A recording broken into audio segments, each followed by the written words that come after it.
My parents forced me to celebrate my stillborn twin every birthday for 17 years, so I stayed silent until I asked for just 18 candles. That was 2 months ago. Now they park outside my job every morning, but haven't dared say my name since. I never imagined that being honest about my feelings would cause all this, but here I am. My mom was pregnant with twins, but there were serious problems during the birth. I made it through, but my twin brother died before he was born. But for my parents, that never happened. They made it a point to act like they had 2 children who were both alive. They designated a special room in our house that was dedicated to my imaginary brother. They would always buy 2 of everything instead of 1, and put the unused thing in his room. Now, I had absolutely no problem with that, but they also forced me to go along with it. Every single birthday I have had, they have treated it like it was my brother's birthday instead of mine. They always buy the same cake every year, but it's not my favorite flavor or even close to it. The flavor of the actual cake is what my mother thinks my brother would have liked. I tried pointing it out, but I was told, you should be happy to be sharing your special day with someone. You have the ability to always remember your dear brother, and that is an honor. They always bought twice the amount of candles for my birthday. Like, when I was turning 2 years old, they bought 4 candles like it was a celebration for 2. This continued over the years, even though they had to buy over 30 candles for just 1 cake. Now, when I was a little child, it didn't bother me, and I was just happy to blow more and more candles. But now, this has become something that I do not look forward to at all. When I was 15, I ended up in the hospital after an accident with a speeding car. My parents decided to not celebrate my birthday, as they didn't want to trouble the hospital staff. But my grandpa thought differently. He brought me my favorite cake with just 15 candles instead of 30, and wished me and only me a very happy birthday. I realized that I loved the fact that he had acknowledged me. I began thinking back to all my other birthdays, and how my parents were more focused on praying for someone who wasn't even there. I realized that I was secretly being neglected, and that was the reason why I never looked forward to my birthday anymore. I didn't want to share my birthday with anyone anymore. It was a special day for me, and I wanted my parents to acknowledge that instead of living in the past. That being said, I was just 15 and didn't have the guts to stand up to my parents. I stayed silent for years, crying inside while watching them use someone else's name in the birthday song. But this year I was turning 18. I had talked to my close friends about this, and they told me that I should at least tell them my true feelings. However, things got heated even before I had the chance to speak out. My grandpa was the one who was asked to make the cake for me this year, and he knew what I thought. We were really close, and I knew I could trust him. I called him from my room and began describing what kind of cake I wanted, and I ended by telling him that I wanted 18 candles, and not 1 more, even if my parents demanded it. My mother was walking through the hallway and heard me say that. She burst into my room screaming, "How dare I say that?" She said I should know the other 18 candles meant for my brother should also be there. My dad came running, thinking that someone had gotten hurt. My mom was now crying and explained the situation to my dad from just her perspective. I tried telling them how I felt, that I wanted them to acknowledge me, their living son. I didn't want to share my birthday with someone who didn't even exist, but they weren't even listening to me at all. My dad immediately jumped to conclusions and called me a bad son. They said I was a disappointment and a self-centered teenager who only thought about himself. My dad told me, "Your mother had fallen into depression, and doing this was what made her come back to us. Unfortunately, it looks like we raised you to become selfish and not see the bigger picture." There was more shouting, with me denouncing what they said and trying to tell them that wasn't what I meant. But my dad just escorted my crying mom to the living room and told me to stay put. I knew I had messed up big time. After a while, he came back and told me they had come to a conclusion. To correct their mistake in raising me, they were kicking me out so I would become more responsible. I told him that this was ridiculous. They had never mentioned anything about this, and I didn't have a job or a place to go. But despite my several pleas, they packed all my stuff within hours and kicked me out. I was appalled. It's like they lost all love and sympathy for me because of a thing they heard that was muffled through the walls. I called my grandpa, and thankfully he was able to pick me up. I have cried on his shoulder so many times now that I lost count. I am supposed to go to college soon, but I am scared that they won't help me pay my tuition anymore. I don't get it. All I wanted was to be recognized, but it completely uprooted my life as I knew it. Grandpa Joe's house smelled like cinnamon and fresh bread when I walked through the door. He led me straight to the kitchen and started pulling out ingredients, his hands moving with practiced ease as he began making dough. I sat at the counter watching him work, my eyes still burning from crying. "You know what I've been doing these past 18 years?" Grandpa Joe asked, kneading the dough with more force than necessary. He didn't wait for my answer. He walked to the hallway closet and pulled out a thick photo album I'd never seen before. He dropped it on the counter with a thud. "Open it." The first page showed a photo of me on my first birthday. I was smiling, cake smeared across my face, 1 single candle in front of me. Grandpa's handwriting underneath read, "Daniel's first birthday, celebrated at my house." I flipped through page after page. Every year there were 2 photos. One showed the birthday my parents threw, me standing stiffly next to a cake covered in double the candles, my smile growing smaller each year. The other showed a second celebration at Grandpa's house, just me, him, and the right number of candles. "You did this every year?" My voice cracked. "Every single one." He returned to his dough, punching it down hard. "Your parents never knew. I'd take you out for ice cream or to the park, and we'd have your real birthday, just you." By the time I reached the recent years, my smile in my parents' photos had completely disappeared. In one from my 16th birthday, I wasn't even looking at the camera, but in Grandpa's photos I was laughing, covered in flour from helping him bake, or holding up presents he'd gotten just for me. "I wrote them letters," Grandpa Joe said quietly. "Dozens of them over the years. Never sent a single one." He opened another drawer and pulled out a box stuffed with envelopes. "Kept thinking they'd snap out of it on their own. Kept thinking they'd see what they were doing to you." I picked up one of the letters at random. Grandpa's careful handwriting spelled out exactly what I'd been feeling. "Ellen and Robert, your son Daniel is disappearing before your eyes. You're so busy mourning a child who never lived that you're losing the one who did." The front door slammed. "Dad?" My mom's voice echoed through the house. "We know Daniel is here. This is kidnapping." Grandpa Joe's jaw tightened. He wiped his flour-covered hands on his apron and walked to the living room. I followed, my legs shaking. My parents stood in the doorway, my mom's face red and blotchy from crying. My dad had his arm around her shoulders, his expression cold. "Get your things, Daniel," my dad said. "You're coming home." "No." The word came out before I could stop it. "This is not a discussion discussion. My dad's voice rose. You're still 17 for another week. You'll do as you're told. Actually, Grandpa Joe stepped forward. He turns 18 tomorrow, and he's staying here. My mom let out a wail. You're stealing our son. You're trying to make him forget his brother. What brother? Grandpa Joe's voice was deadly calm. The one who never took a breath? The one who never had a name? That brother? My mom lunged forward, but my dad held her back. How dare you? She hissed. How dare you minimize our loss? I'm not minimizing anything, Grandpa Joe said. I'm acknowledging that you have a living son who deserves to exist without apologizing for it. We're calling the police, my dad threatened. This is kidnapping. Go ahead. Grandpa Joe pulled out his phone and handed it to them. Explain to them how you kicked out your 17-year-old son for wanting his own birthday cake. They didn't take the phone. Instead, my mom turned to me, tears streaming down her face. Daniel, please. We love you. Both of you. Come home. Both of us? I felt something break inside me. There is no both of us, Mom. There's just me. And you've spent 18 years wishing it was him instead. She recoiled like I'd slapped her. My dad's face went purple. We're done here, he said. When you come crawling back, don't expect us to welcome you with open arms. They left, slamming the door so hard the windows rattled. Grandpa Joe pulled me into a hug. You did good, kid. You did real good. The next morning, I woke up to the smell of baking. Grandpa was already in the kitchen, pulling a fresh cake from the oven. Chocolate with raspberry filling, my actual favorite. Happy birthday, Daniel, he said, setting it on the cooling rack. Your 18th birthday, just yours. I need a job, I said. If I'm going to college, I need to save money. Funny you should mention that. Grandpa Joe grinned. I've been thinking about hiring help at the bakery. Interested? I'd been to Grandpa's bakery hundreds of times growing up, but I'd never worked there. It was a small shop downtown, nothing fancy, but it had steady customers and a warm atmosphere that made people want to linger. When do I start? Tomorrow, 5 a.m. sharp, baker's hours, kid. That afternoon, Grandpa drove me to the bakery to show me around the back areas I'd never seen. The kitchen was larger than I expected, with industrial mixers and ovens that could handle dozens of loaves at once. Daniel, meet Samuel Lee, Grandpa said, gesturing to a man unloading supplies from a truck. He's been my supplier for 15 years. Best ingredients in the state. Samuel was in his early 50s, with kind eyes and flour already dusting his dark hair, despite just handling delivery boxes. He shook my hand firmly. The grandson, right? Joe talks about you all the time. All good things, I hope, I managed. The best. Samuel studied my face. Heard you're starting work here tomorrow. Good choice. This place saved me once too. Before I could ask what he meant, Samuel's phone rang. He excused himself to take the call, speaking rapidly in Mandarin. Samuel's good people, Grandpa said as we watched him pace outside. Lost his daughter when she was 8. Cancer. Nearly destroyed him and his wife. That's awful. It was. But he learned something important. You can't honor the dead by neglecting the living. He's got another daughter, Maya. She's about your age, actually. Starting her second year of college. Samuel finished his call and came back looking apologetic. Sorry about that. My daughter checking in. She's always worried I'm working too hard. He paused, looking between me and Grandpa. Joe, if you need an extra pair of hands unloading, I've got time. We spent the next hour moving 50-pound bags of flour and sugar into the storage room. Samuel worked steadily, occasionally sharing stories about his delivery routes or asking about my plans for college. What are you thinking of studying? He asked, hefting another bag. I don't even know if I can afford to go anymore, I admitted. My parents. Well, it's complicated. Samuel and Grandpa exchanged a look I couldn't read. There are ways, Samuel said carefully. Scholarships, work-study programs. My Maya knows all about them. Had to figure it out mostly on her own since we couldn't afford much after. He trailed off, then cleared his throat. After the medical bills. When we finished unloading, Samuel pulled out a business card. My number's on there. If you need anything, advice, someone to talk to, whatever, call me. Us bakery people stick together. That night, Grandpa made dinner while I sat at the kitchen table filling out job paperwork. The birthday cake sat between us, still uncut, waiting for the right moment. You know your parents will probably come to the bakery, Grandpa warned. Once they find out you're working there, let them come. I signed my name with more force than necessary. I'm done hiding. The next morning, my alarm went off at 4:30 a.m. I dragged myself out of bed and into the shower, then pulled on the apron Grandpa had left out for me. It was worn soft from years of use, with his bakery's logo embroidered on the front. The drive to the bakery was quiet, the streets empty except for a few delivery trucks. Grandpa hummed along to the radio, occasionally pointing out landmarks or sharing memories from when he first opened the shop 30 years ago. Your grandmother helped me design the layout, he said as we pulled into the parking lot. Said the display cases needed to be the first thing people saw when they walked in. She was right, as always. Inside, the bakery was already warm from the ovens Grandpa had started remotely. He showed me how to check the temperature, how to prepare the different doughs, how to shape loaves and rolls with quick, efficient movements. Bread is forgiving, he said, guiding my hands as I fumbled with a particularly sticky batch of sourdough. It wants to rise. You just have to give it the right environment. By the time we opened at 6 a.m., I was covered in flour and my arms ached from kneading, but the display cases were full of fresh bread, pastries, and muffins. The first customers started trickling in, office workers grabbing coffee and bagels, parents with young children picking out donuts. Daniel? A familiar voice made me look up from the register. Mrs. Patterson, my high school English teacher, stood at the counter looking surprised. I didn't know you worked here. Just started today, I said, trying to sound professional despite my exhaustion. Well, good for you. There's nothing like honest work. She ordered her usual, a blueberry muffin and large coffee, then paused. Weren't you planning to start college in the fall? Still figuring that out, I admitted. She studied me for a moment, then pulled out her wallet. You know, my nephew got his degree through a combination of work study and scholarships for independent students. I could send you some information if you'd like. Independent students? Students who can't rely on parental support for various reasons. Her tone was carefully neutral. There are more resources available than most people realize. After she left, Grandpa appeared at my shoulder. Mrs. Patterson's good people too. Helped a lot of kids over the years. The morning rush kept me too busy to think much about college or my parents or anything beyond the next customer. But during a lull around 10 a.m., the bell above the door chimed and my stomach dropped. My mom walked in, alone this time, her eyes immediately finding me behind the counter. She stood frozen for a moment, her hand clutching her purse strap so tightly her knuckles turned white. The morning sunlight streaming through the bakery windows highlighted the dark circles under her eyes. Behind her, I could see Dad's car idling at the curb. Daniel. Her voice came out as barely a whisper. We need to talk. I glanced at Grandpa Joe, who gave me a slight nod before stepping into the back room. The gesture was clear. This was my battle to fight. I'm working, Mom. I kept my voice steady, professional. If you want to buy something, I can help you. Otherwise, I need you to leave. Her face crumpled. How can you be so cold? After everything we've done for you. Everything you've done? The words burst out before I could stop them. You mean kicking me out for wanting my own birthday? A customer behind her shifted uncomfortably. Mom noticed and lowered her voice. You don't understand what you're asking us to do. To forget him. To pretend he never existed. I never asked you to forget him. My hands shook as I gripped the counter. I asked you to remember that I exist too. The bell chimed again. Dad entered, his jaw set in a hard line. Ellen, we agreed you wouldn't come here. I had to try, she said, not taking her eyes off me. He's our son. No. Dad's voice was ice. He made his choice. He chose himself over family. The customer cleared her throat. Excuse me, I'd like to order. Mom stepped aside but didn't leave. I forced myself to focus on the customer, a woman in her 30s with a sympathetic expression. She ordered quietly, paid, and before leaving, she pressed a business card into my hand. Family counseling, she murmured. When you're ready. After she left, Dad grabbed Mom's elbow. We're leaving. Wait, Mom pulled free and approached the counter again. Your college fund. We'll still pay for it, but only if you come home. Only if you apologize and things go back to normal. Normal? I laughed, but it came out bitter. What's normal about any of this? You have until the end of the week to decide, Dad said. After that, the offer's gone. They left without buying anything. I stood there shaking until Grandpa Joe emerged from the back. You okay, kid? They're using college as leverage. My voice cracked. I can't afford it without them. We'll figure something out. He squeezed my shoulder. Samuel's daughter Maya went through something similar. Different circumstances, but she knows the system. The rest of the morning passed in a blur. Word traveled fast in our small downtown area, and by lunch, half our regular customers seemed to know something was wrong. Some offered subtle support, an extra tip, a kind word. Others just stared, clearly having heard some version of the story from my parents. Samuel arrived for his afternoon delivery earlier than usual. He took one look at my face and set down his clipboard. Rough morning? My parents came by. I helped him wheel in boxes of supplies. They're holding college over my head. Samuel nodded slowly. Maya's studying at State University. She's coming home this weekend. Would you like to meet her? She helped 3 of her friends navigate financial aid without parental support. I'd appreciate that. We worked in companionable silence for a while. Then Samuel spoke again. When my daughter Lily died, I thought I'd die too. The grief was, he paused, searching for words, like drowning in air. But Maya was only 11. She needed me present, not just physically there. How did you do it? Badly, at first. He smiled sadly. I set up a shrine in our house, spent hours there every day. Maya started eating dinner alone because I couldn't leave Lily's pictures. One day I found her doing homework on the floor outside the shrine room, just to be near me. My throat tightened. What changed? I realized I was teaching Maya that she only mattered in relation to her dead sister, that her pain was less important than mine. He hefted another box. Your parents, they're stuck in that place. But that's not your fault, and it's not your responsibility to fix. That afternoon, business picked up again. I was refilling the pastry case when I heard a familiar voice. Is it true? Your parents kicked you out? I looked up to find Catherine, one of my high school classmates, staring at me wide-eyed. Behind her stood a small group of other kids from school. Catherine, I'm working. My mom said your mom was at her book club crying about how you abandoned them. She leaned against the counter. But that's not what happened, is it? I glanced around. Several customers were listening now. It's complicated. It's not that complicated, said Nicholas, another classmate. Your parents are crazy about that dead baby thing. Everyone knows it. Nick! Catherine smacked his arm. What? It's true. Remember sophomore year when Daniel had to do that family tree project? His parents made him include a brother who was never born. My face burned. I'd forgotten about that project. How I'd had to stand in front of the class and explain why my family tree had an extra branch. That's enough. Grandpa Joe emerged from the kitchen. If you're not buying anything, you need to leave. They scattered, but not before Catherine squeezed my hand. For what it's worth, I think you're brave. The rest of the afternoon dragged. Every time the bell chimed, I tensed, expecting my parents again. Instead, it was just normal customers, though some gave me longer looks than usual. Around 4 p.m., Mrs. Patterson returned. I didn't want to say anything this morning with other customers around, she said quietly, but I wanted you to know. I've written you a letter of recommendation for whenever you need it. Mrs. Patterson,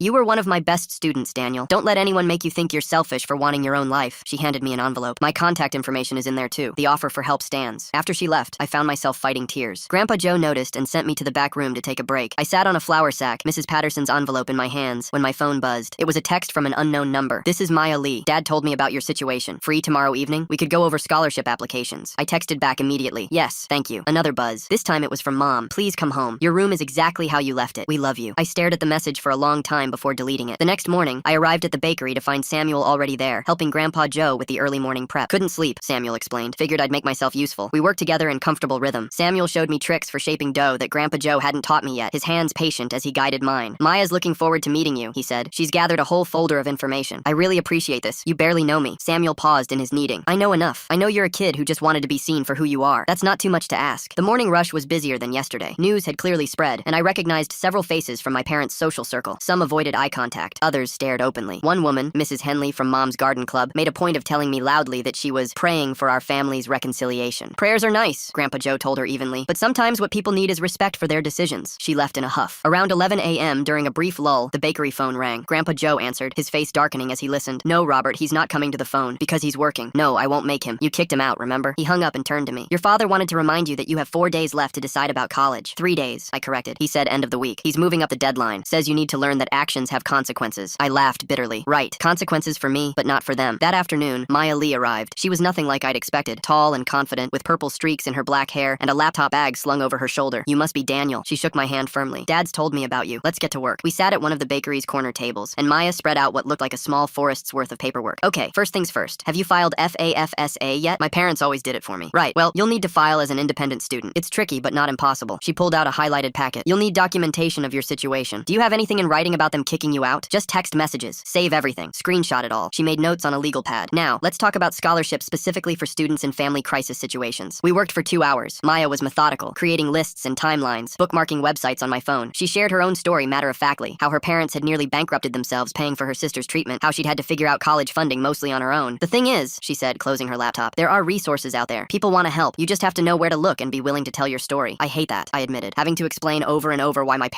your parents chose their grief over their living child. Maya's voice was gentle but direct. Yeah, it sucks, but you know what sucks more? Letting them win, letting them keep you from your future because they can't let go of their past. After Maya left, I helped Grandpa Joe close up the shop. We were wiping down counters when he said quietly, I'm proud of you, kid. For what? I'm a mess. I don't have a plan. I'm probably not going to college. You showed up. You worked hard. You asked for help when you needed it. He paused in his cleaning. You stood up for yourself even when it cost you everything. That takes guts. That night, I lay in bed at Grandpa's house, staring at the ceiling. My phone sat on the nightstand, silent for once. No texts from Mom, no calls from Dad. For the first time in my life, they weren't trying to manage me, to make me perform in their grief play. It should have felt like freedom. Instead, it felt like free fall. The next morning, I found Grandpa Joe in the kitchen at 3 a.m., mixing a special batch of dough. Couldn't sleep either? I asked. Got a special order. The Hendersons' anniversary. He gestured to the ingredients. Wanna help? We worked side by side, the familiar rhythm of baking soothing my jangled nerves. Grandpa Joe showed me how to braid the anniversary bread, his hands steady and sure. You know, he said as we worked, I tried to intervene once, when you were about 7. I looked up, surprised. You did? Your mom had signed you up for Little League, but she'd also signed up your brother, paid for 2 uniforms, 2 sets of equipment, expected you to bring the extra uniform to every game. He shook his head. I told her it was too much. She didn't speak to me for 6 months. I don't remember that. You were young, and they were careful to hide their conflicts from you. He started shaping another loaf. I backed down, told myself it wasn't my place. I regret that. It wasn't your fault. No, but I could have done more. Should have done more. He met my eyes. That's why I'm not backing down now. You deserve better than what they gave you. We finished the anniversary bread and started on the regular morning batches. By the time we opened, I'd found a rhythm, losing myself in the work. The physical exhaustion helped quiet the anxiety that had been gnawing at me since my parents' ultimatum. The morning crowd was lighter than usual. Saturday meant fewer office workers. But around 9 a.m., a group of older women entered, and I recognized several from Mom's book club. They approached the counter in a pack, their faces set in identical expressions of disapproval. We'd like to speak to the owner, one said, ignoring me completely. Grandpa Joe emerged from the back, wiping his hands on his apron. Ladies, what can I do for you? We're here about Daniel, the lead woman said. Ellen is devastated, absolutely devastated. How could you encourage this rebellion? I'm standing right here, I said. They continued to ignore me. What kind of grandfather turns a child against his parents? Another woman chimed in. Ellen has suffered enough, losing one child, and now you're stealing the other? Nobody stole me, I said louder. They threw me out, because you refused to honor your brother. The first woman finally looked at me. Do you have any idea what your mother went through? The pain of losing a child? Do you have any idea what I went through? I shot back. 18 years of being told I'm not enough on my own? 18 years of birthday cakes for someone who never existed? How dare you? No, how dare you? My voice rose. Where were all of you when I needed someone to see me? When I was blowing out candles for a ghost while my parents sang his name instead of mine? The women exchanged glances, clearly unprepared for me to fight back. Your mother needs help, one said quietly. Professional help. But she won't get it if you keep enabling this break. I'm enabling? I laughed incredulously. I'm the teenager who got kicked out for wanting one birthday to myself. But sure, I'm the problem. That's enough. Grandpa Joe's voice was steel. Ladies, you've said your piece. Now you can either order something or leave. They left in a flutter of indignation. I slumped against the counter, adrenaline making my hands shake. You okay? Grandpa asked. They really think I'm the villain in this story. People see what they want to see. He squeezed my shoulder. But you know the truth. That's what matters. The rest of the morning passed quietly. Samuel arrived for his delivery, took one look at my face, and immediately asked what happened. When I told him about the book club ambush, his expression darkened. Grief tourists, he muttered. People who insert themselves into others' pain for the drama of it. Grief tourists? When Lily died, we had them too. People who barely knew us suddenly becoming experts on how we should mourn, how long was appropriate, what was healthy. He shook his head. They mean well maybe, but they cause more harm than good. We unloaded supplies in silence for a while. Then Samuel said, Maya texted me. She found 3 scholarships you qualify for. The applications are due soon, but she can help you with the essays. I don't even know if I can write about this yet. It's too fresh. Then don't write about this. Write about working here, about learning the value of honest work, about finding mentors who see your worth. He paused. You're more than this conflict with your parents, Daniel. Don't let them define your story. That afternoon, I was manning the register when my phone buzzed. Another unknown number. I almost ignored it, but something made me check. Daniel, this is Aunt Sarah. Your mom's sister? I heard what happened. I stepped into the back room to take the call. Aunt Sarah lived across the country. We rarely saw her. Hi, Aunt Sarah. I won't keep you long. I just wanted you to know. I understand. Ellen,